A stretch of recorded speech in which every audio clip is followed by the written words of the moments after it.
Hello guys, welcome back to my channel. तो आज है इस चैप्टर का लेक्चर नंबर 4। तो लेक्चर नंबर 4 में देखिए, लेक्चर नंबर 3 में मैंने फीमेल रिप्रोडक्टिव सिस्टम की शुरुआत कर दी थी। ठीक है, आज हम उसके आगे बढ़ने वाले। मैंने थोड़ा इंट्रोडक्टरी पार्ट बताया था कि उसमें कौन कौन सी चीजें पाई जाती हैं, इंटीग्रेटेड स्ट्रक्चर एंड फंक्शन वाली बात भी बताई थी। आज हम बात करेंगे विद द ओवरीज। अब देखिए, ओवरीज के बारे में आपको क्या पता होना चाहिए। पहली बात, ओवरीज पेयर होती हैं, दो होती हैं। दूसरी बात, ovaries are the primary sex organ. मैं आपको पिछली क्लास में बता चुकी हूँ, प्राइमरी सेक्स ऑर्गन वो होता है जो कि गैमेट भी बनाए प्लस में हार्मोन भी बनाए। ठीक है, अब मैंने बोला गैमेट भी बनाए हार्मोन भी बनाए। गैमेट कौन सा बनाती है? आपका ovum, female gamete ovum.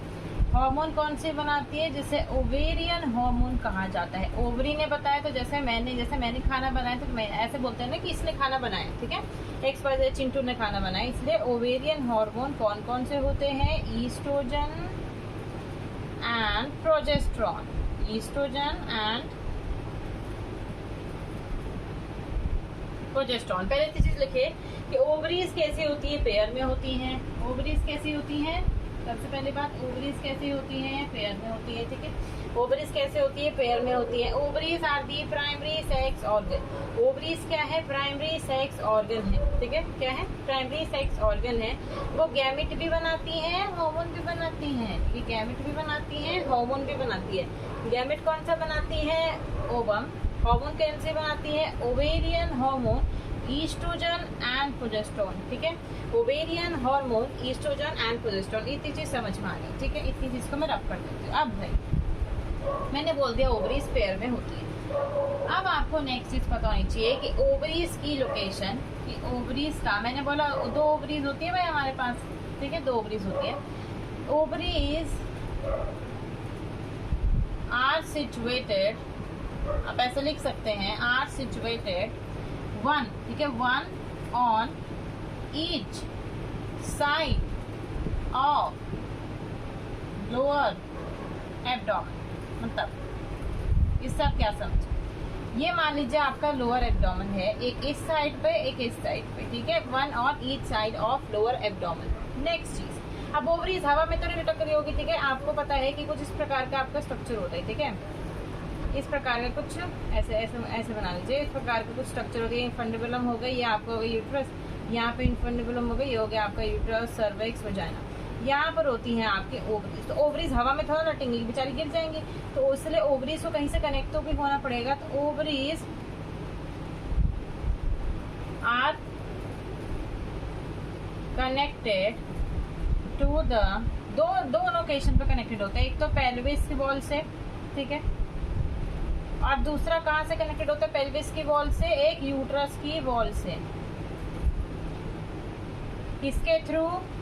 Ligaments के through, which is very very important. ठीक है, किसके थ्रू? लिगामेंट्स के थ्रू। तो पेल्विस की वॉल से और यूट्रस की वॉल से किसके थ्रू कनेक्टेड होता है? लिगामेंट्स के थ्रू कनेक्टेड होता है। किसके थ्रू कनेक्टेड होता है? लिगामेंट्स के थ्रू कनेक्टेड होता है। ये चीजें समझ में आती है? ठीक है, अब देखिए, अब आपको मैं एक ओवरी का स्ट्रक्चर बताना चाहती हूँ। देखिए, मान लीजिए आपकी इस प्रकार की ओवरी हो गई। मैंने थोड़ी इस प्रकार की बना दी। ये हो गया आपका ओवरी। दो ओवरी होती है, मैं एक ओवरी बना के दिखा रही हूँ। ठीक है, ये हो गया आपकी ओवरी। ओवरी का जो आपको ये पूरा जो खाली हिस्सा दे रहा है, व्हाइट कलर का जो खाली हिस्सा दिख रहा है, इसे हम बोलते हैं स्ट्रोमा। ये पूरे हिस्से को बोलते हैं स्ट्रोमा। ठीक है, अब जो ये स्ट्रोमा है इज डिवाइड, आप ऐसे लिख सकते हैं, stroma is divided into two zones. वो कौन से दो जोन्स है? एक आपका होता है इनर मेडुला फर्स्ट, दूसरा होता है पेरिफेरल कॉर्टेक्स। अब देखिए, मैं बताती हूँ। देखिए, ये आपका सर्कल है। देखिए, ये हो गया इनर मेडुला पेरिफेरल कॉर्टेक्स, और ये जो इसकी लाइनिंग है, ठीक है, आप ऐसे कह लीजिए, ovary are lined by an thin epithelium। ये एनसीईआरटी की लाइन है। वैसे ही जर्मिनल एपिथेलियम होता है, पर ये मतलब कि क्या दे रखा है? थिन एपिथेलियम दे रखा है। तो पहली बात मैंने क्या बताया कि ओवरी की ये जो ये लेयर दिख रही है, इसे बोला जाता है थिन एपिथेलियम, ठीक है, वैसे जर्माना एपिथेलियम। ये हो गया इनर मेडुला, ये हो गया पेरिफेरल। पेरिफेरल यानी कि किनारों पे, जैसे ये इसके बोर्ड के किनारे हैं ना, तो ये पेरिफेरल पार्ट होगा, ये पूरा इनर पार्ट हो गया। तो इनर मेडुला, पेरिफेरल कॉर्टेक्स, दो रीजन हो गए, एक हो गया इनर मेडुला और दूसरा हो गया पेरिफेरल कॉर्टेक्स, ठीक है, इनर मेडुला पेरिफेरल कॉर्टेक्स। अब देखिए, सबसे पहली बात मैंने ओवरीज की बात कर ली, जितनी भी आपको ओवरीज के बारे में पता होना चाहिए था वो सारी बात मैं कर चुकी हूँ। अब हम बात करेंगे एक्सेसरी डक्ट्स कौन कौन सी होती हैं। तो 3 डक्ट्स होती है। सबसे पहला होता है फैलोपियन ट्यूब या जिसे ओविडक्ट भी कहा जाता है। ये कितनी होती है? 2 इन नंबर। दूसरा होता है fallopian tube, uterus and vagina. तो आपसे कोई पूछे कि how many accessory ducts in there in female, तो आप बोलोगे 3 एक्सेसरी डक्ट्स। कौन कौन सी? फैलोपियन ट्यूब या फिर ओविडक्ट, जिसे हम कह सकते हैं फैलोपियन ट्यूब, यूट्रस, वजाइना। आपको क्या बोलना है? Fallopian tube, uterus, vagina. से बार बार याद करिए, इसमें सबसे ज्यादा बच्चों को कंफ्यूजन होती है। आपका रखना है कौन कौन सी एक्सेसरी डक्ट्स होती है? Fallopian tube, uterus, vagina. Fallopian tube, सबसे पहले बात फैलोपियन ट्यूब, यूट्रस और वजाइना। फैलोपियन ट्यूब, यूट्रस और वजाइना। अब मैं बात करना चाहती हूँ अबाउट द फैलोपियन ट्यूब। सबसे पहली बात आपको लिखना होगा दैट फैलोपियन ट्यूब जो होती है वो 10 से 12 सेंटीमीटर की होती है, ठीक है। इसी के साथ साथ आप यहाँ पर लिख लीजिए कि ओवरी का जो लेंथ होता है, जैसे मैंने आपको टेस्टिस का लेंथ और विड्थ बताया था, वो होता है 2 to 4 सेंटीमीटर, ठीक है। मैंने बोला फैलोपियन ट्यूब की जो पूरी लेंथ है वो 10 से 12 सेंटीमीटर। जैसे मैंने 10 से 12 सेंटीमीटर मैंने बोला 2 फैलोपियन ट्यूब है, तो उस वाले की भी 10 से 12 सेंटीमीटर होगी, इस वाले की भी 10 से 12 सेंटीमीटर होगी, ठीक है। फैलोपियन ट्यूब के टोटल 3 पार्ट्स होते हैं। कितने पार्ट्स होते हैं? 3 पार्ट्स होते हैं। पहला हो गया आपका इनफंडिबुलम, इनफंडिबुलम। ये कैसा होता है? फनल शेप, नीचे शेप भी लिख लीजिए, फनल शेप। दूसरा होता है एम्प्यूला, और तीसरा होता है इस्थमस। अभी मैं इनके बारे में और भी ज्यादा डिटेल लिखूंगी, पहले आप इसको ऊपर से लिख लीजिए कि कौन कौन सी एक्सेसरी डक्ट्स होती हैं। 3 एक्सेसरी डक्ट्स होती हैं, fallopian tube, uterus, vagina. Fallopian tube, uterus, vagina. Fallopian tube 10 से 12 सेंटीमीटर उसकी डायमेंशन होती है, दोनों की 10 से 12 सेंटीमीटर होगी। ओवरी की जो लेंथ होती है वो 2 to 4 सेंटीमीटर होती है, ठीक है।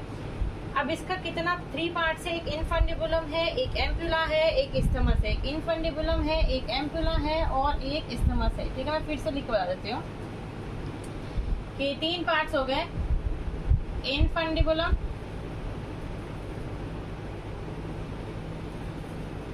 एम्पुला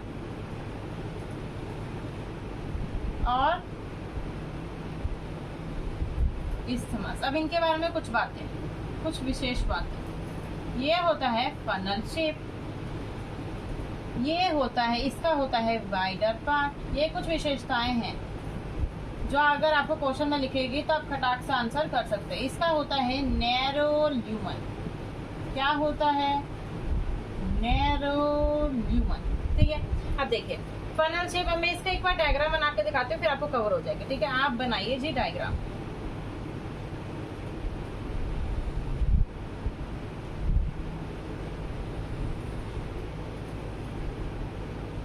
ठीक है, कुछ इस प्रकार का डायग्राम, अब इसमें हम थोड़ी लेबलिंग कर लेते हैं, ठीक है। यहाँ इसमें हम थोड़ी लेबलिंग कर लेते हैं। ये तो आपका पूरा का पूरा वो वाला पार्ट हो गया, ये इसको ऐसे समझ लीजिए, ठीक है, ऐसे। अब मैं इसमें थोड़ा पार्ट कवर करती हूँ। ये आपके यूट्रस का हिस्सा होगा। सबसे पहली बात यही होती है फैलोपियन ट्यूब। अब यहाँ से आपको क्या पता चल रहा है? ये है आपका यूट्रस, ठीक है। यहाँ कहीं होगा आपका सर्विक्स, थोड़ा पतला बनाते हैं। ये हो गया आपका सर्विक्स और ये ओपन हो गया वजाइना में, सर्विक्स। अब देखिए ये हो गया यूट्रस, सर्विक्स, वजाइना। अब देखिए फैलोपियन ट्यूब को मैंने बोला कि ये भी 10 से 12 सेंटीमीटर की होगी। पहले मैं इसको रब कर देती हूँ, 1 मिनट। देखिए ये भी 10 से 12 सेंटीमीटर, ये भी 10 से 12 सेंटीमीटर। इतनी चीज तो समझ में आती है। अब देखिए इनके रीजन्स, सबसे पहले मैंने बोला इनफंडिबुलम, तो ये वाला रीजन क्या है, इनफंडी, या थोड़ा आप ऐसे करिए, इसको हम बोल देते हैं ए, इसको हम बोल देते हैं बी, इसको हम बोल देते हैं सी। तो ये वाला पार्ट है ए, इनफंडिबुलम। अब ये फनल शेप दिख रहा है ना, अब देखिए इस फनल शेप के पास आपको ऐसी उंगलियां दिखाई दे रही होंगी, इन उंगलियों को बोलते हैं फिम्ब्रिए। क्या बोलते हैं, फिम्ब्रिए बोलते हैं। अब देखिए अगर मैं इसको इन उंगलियों को अगर मैं फिम्ब्रिए बोल रही हूँ, अब इन फिम्ब्रिए का जो फंक्शन है आप इधर लिख सकते हैं। देखिए ये हो गई आपकी ओवरीज। अब देखिए मैं क्या बताना चाहती हूँ, आपको पता है ओवरीज बनाएंगे ओवम, तो मान लीजिए ये ओवरीज ने छोटा सा ओवम बना दिया, ठीक है, छोटा सा ओवम बना दिया। अब देखो इसके अंदर पूरी की पूरी कैविटी होती है, तो भाई वो ओवम को कलेक्ट तो कोई करेगा, ये ओवम है, इस ओवम को पकड़ेगा तो कोई ना, तो पकड़ने के लिए ये हाथ लगे होते हैं, यानी कि इसको मैं लिख सकती हूँ, आप इसकी डेफिनेशन लिख लीजिए, फिंगर लाइक प्रोजेक्शन। ऐसा काम है that collects ovum after ovulation, ठीक है, ये काम है इसका। फिर मैं रब कर दूंगी, आप इतना पार्ट लिख लीजिए। ये फिम्ब्रिए है, फिम्ब्रिए का काम है फिंगर लाइक प्रोजेक्शन है, ठीक है, इस प्रकार से, और इनका काम है that collects the ovum after ovulation. अब देखिए ये वाला जो आपको पार्ट दिख रहा है इसे हम बोलेंगे एम्प्यूला। अब देखिए एम्प्यूला के बारे में कुछ विशेषता बात लेके वाइडा पार्ट। अब देखिए ये कुछ इस प्रकार का स्ट्रक्चर होता है, आप ऐसे समझिए कि ये आप थोड़ा सा पतला बना लीजिए, ये थोड़ा सबसे मोटा पार्ट होता है ये वाला वाइडा पार्ट। यही वो जगह है जहां पर फर्टिलाइजेशन होगी, site of fertilisation, very very important. यही वो जगह है जहां पर जाके आपका स्पर्म ओवम से जाके मिल जाएगा, ठीक है। ये वाला जो पार्ट दिख रहा है इस पार्ट को बोलते हैं इस्थमस, इस्थमस, और ये हो गया यूट्रस, मैंने बता दिया। अगर मैं आपसे पूछूं कौन सा ऐसा फैलोपियन ट्यूब का पार्ट है, कौन सा ऐसा फैलोपियन ट्यूब का पार्ट है जो कि ओवरी के पास है, तो आपका आंसर होना चाहिए इनफंडिबुलम। और कौन सा ऐसा फैलोपियन ट्यूब का पार्ट है जो कि यूट्रस के पास है, तो आपका आंसर होना चाहिए इस्थमस, ठीक है। इस पे क्वेश्चन आ सकते हैं। इतनी चीजों को लिख लिया, अब इसके थोड़ा आगे बढ़ते हैं। इतनी चीजों को मैंने बहुत अच्छे से आपको कवर करवा दिया है। अब आगे बढ़ेंगे, यूट्रस के बारे में जानेंगे। किसके बारे में जानेंगे, यूट्रस के बारे में। अब हम जानेंगे यूट्रस के बारे में। देखिए यूट्रस को, पहली बात, यूट्रस को प्यार से क्या बुलाया जाता है, वॉर्म और हिस्ट्रा, इंग्लिश में वॉर्म और हिस्ट्रा। तो यूट्रस वॉर्म हिस्ट्रा एक ही बात है। इसकी शेप होती है इन्वर्टेड पियर शेप, उल्टे नाशपाती जैसे इन्वर्टेड पियर शेप, पहली चीज।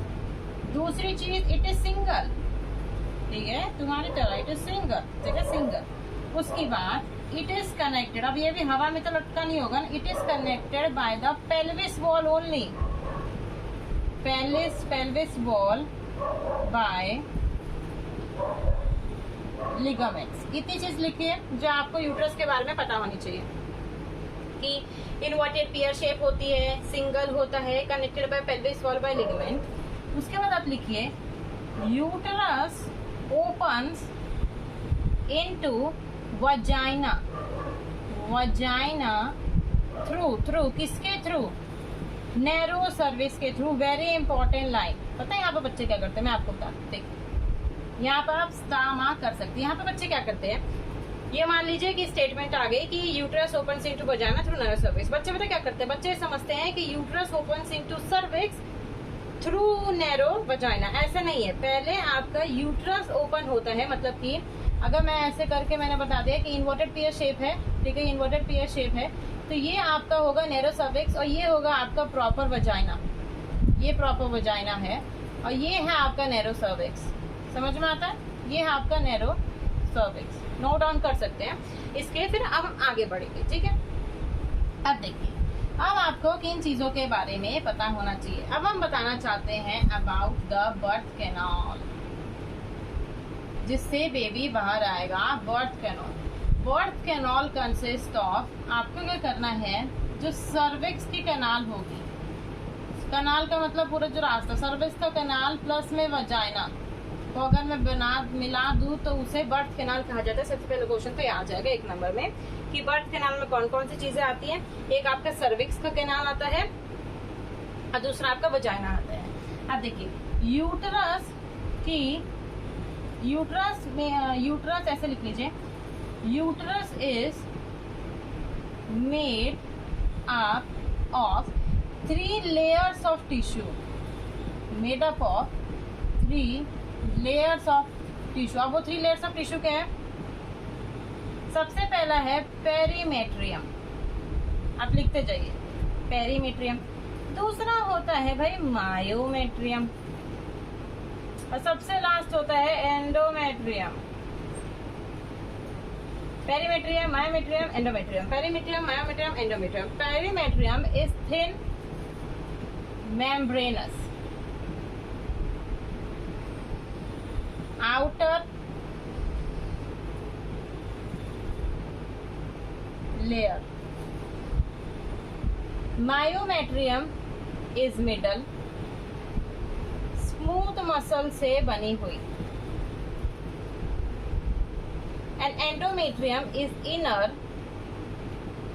glandular, ठीक है, highly vascularised layer.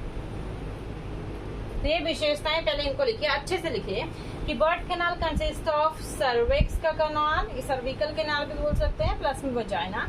Uterus is made up of 3 layers of tissue, perimetrium, myometrium, endometrium. Perimetrium, myometrium, endometrium. सबसे बाहर वाली पेरीमेट्रियम, फिर मायोमेट्रियम, फिर endometrium. So perimetrium is the outer layer, जो कि थिन पतली सी लेयर होती है, मेम्ब्रेनस होती है। मायोमेट्रियम स्मूथ मसल की बनी हुई मिडल लेयर होती है। एंडोमेट्रियम इनर ग्लैंडुलर लेयर होती है। एंडोमेट्रियम क्या होती है? इनर ग्लैंडुलर लेयर होती है, ठीक है। इतनी चीज को नोट डाउन कर लिया। अब कुछ इंपॉर्टेंट बात आपको मायोमेट्रियम और एंडोमेट्रियम के बारे में पता होनी चाहिए। देखिए जो मायोमेट्रियम है, ठीक है, इसको हम अच्छे से लिख देते हैं। जो मायोमेट्रियम है, तो आपको क्या लिखना है? Myometrium undergo strong uterine contractions during delivery of baby, which is very very important. So myometrium ही वही लेयर है जहां पर स्ट्रॉन्ग यूट्राइन कॉन्ट्रैक्शन होता है जब डिलीवरी ऑफ बेबी होने वाला होता है। जब डिलीवरी ऑफ बेबी होने वाला होता है तो मायोमेट्रियम ही वो लेयर है जहां पर स्ट्रॉन्ग यूट्राइन कॉन्ट्रैक्शन होती है। इसको आपको याद रखना है। एंडोमेट्रियम अंडरगो साइक्लिक चेंजेस, ठीक है, साइक्लिक चेंजेस जिसे मेंस्ट्रुएशन भी कहा जाता है। या ऐसे लिख लीजिए, ड्यूरिंग मेंस्ट्रुअल साइकिल, ठीक है, जो मेंस्ट्रुअल साइकिल चलती है हर मंथ की, उसमें। उसी के साथ साथ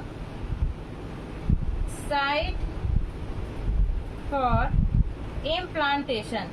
एंडोमेट्रियम ही वो लेयर है जहां पर मैंने आपको चैप्टर की स्टार्टिंग में बताया था इम्प्लांटेशन का मतलब क्या होता है। जो ब्लास्टोसिस्ट है, जो ब्लास्टुला है, उसका इम्प्लांट होना, उसका क्या होना? इम्प्लांट हो जाना आपकी एंडोमेट्रियम की लाइनिंग में। तो इस पे क्वेश्चन आ सकता है कि ब्लास्टोसिस्ट और ब्लास्टुला जो है अल्टीमेटली कौन सी यूट्रस की लेयर में जाके इम्प्लांट होता है? तो आपका आंसर होगा एंडोमेट्रियम में जाके इम्प्लांट होगा। और जब मैंने आपसे पूछा कि कौन सी ऐसी लेयर है जिसमें स्ट्रॉन्ग यूट्राइन कॉन्ट्रैक्शन देखने के लिए मिलती है, तो वो लेयर होती है मायोमेट्रियम। कौन सी लेयर होती है? मायोमेट्रियम होती है। कौन सी लेयर होती है? मायोमेट्रियम होती है। तो चीज देख ली, ठीक है। देखिए अब हमने इतनी चीजों की बात बहुत अच्छे से कर ली है। अब हमें बात करना है female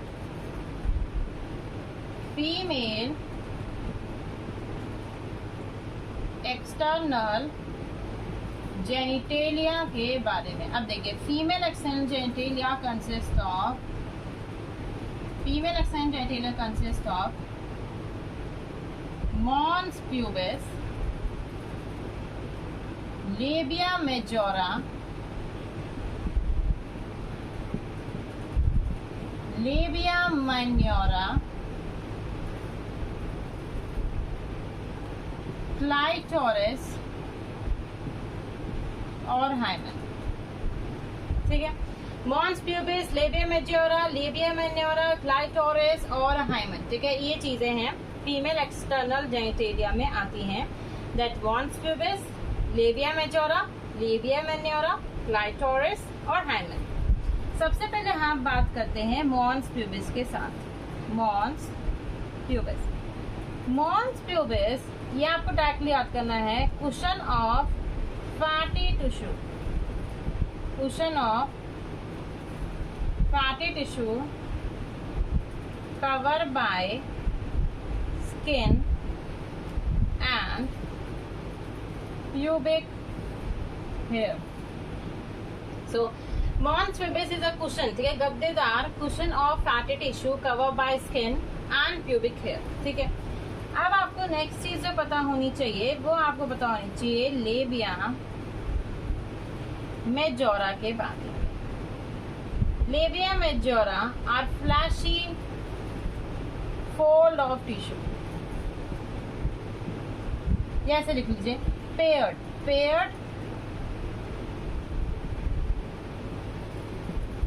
fleshy fold of tissue, ठीक है। अब इसके आगे वाले की बात मैं यहाँ से रब करके आपको बताती हूँ। उसके बाद आपको पता होना चाहिए अबाउट द कि जो लेबिया मेजोरा है, labia majora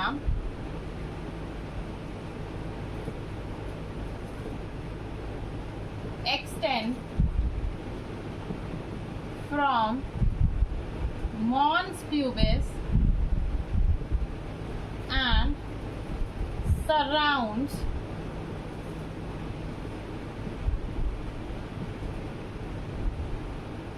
the vaginal opening,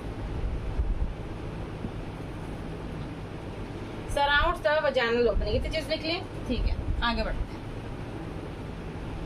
उसके बाद labia minora, labia minora was under labia majora. They are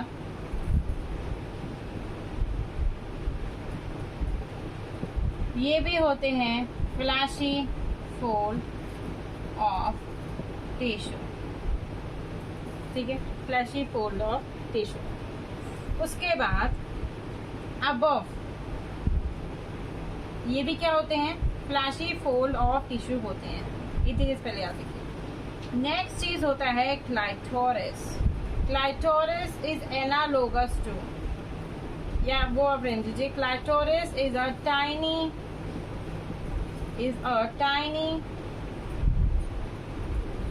finger, या ऐसे लिख लीजिए टाइनी प्रोजेक्शन,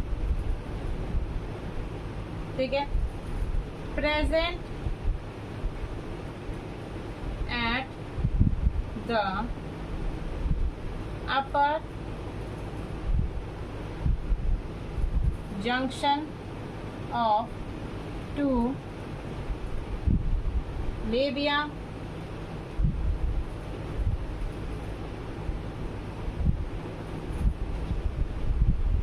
minora, ठीक है, labia minora tiny finger like projection.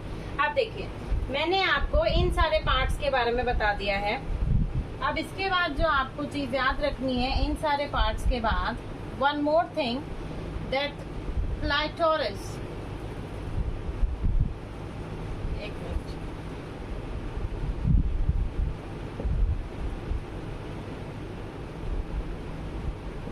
clitoris was above the urethral opening। अब देखिए इसका डायग्राम आपको कैसे बनाना है। सबसे पहले मैंने बोला है इस प्रकार का आप मॉन्स प्यूबिस बना लीजिए, ठीक है, इस प्रकार का कुछ मॉन्स प्यूबिस बना लीजिए। मैंने बोला फ्लैशी फोल्ड ऑफ टिश्यू, तो ये हो गया फ्लैशी फोल्ड ऑफ टिश्यू, ठीक है। इसके अंदर भी फ्लैशी फोल्ड ऑफ टिश्यू है, ठीक है। ये हो गई आपका यूरेथ्रल ओपनिंग और ये हो गई आपकी वजाइनल ओपनिंग, ये हो गया एनस, ठीक है, ये हो गया एनस। यहाँ पर आपका tiny finger like projection present है, tiny finger like projection present है, जिससे हम क्लाइटोरिस कह सकते हैं।